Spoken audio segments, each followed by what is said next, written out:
Mga idol, punasan natin ito.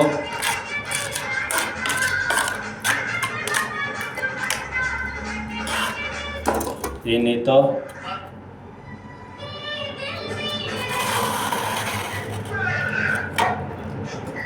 Sure.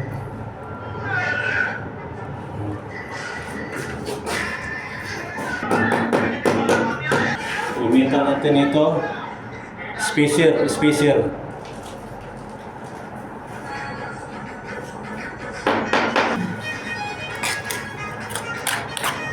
Kailangan kasi natin ano ito mga idol.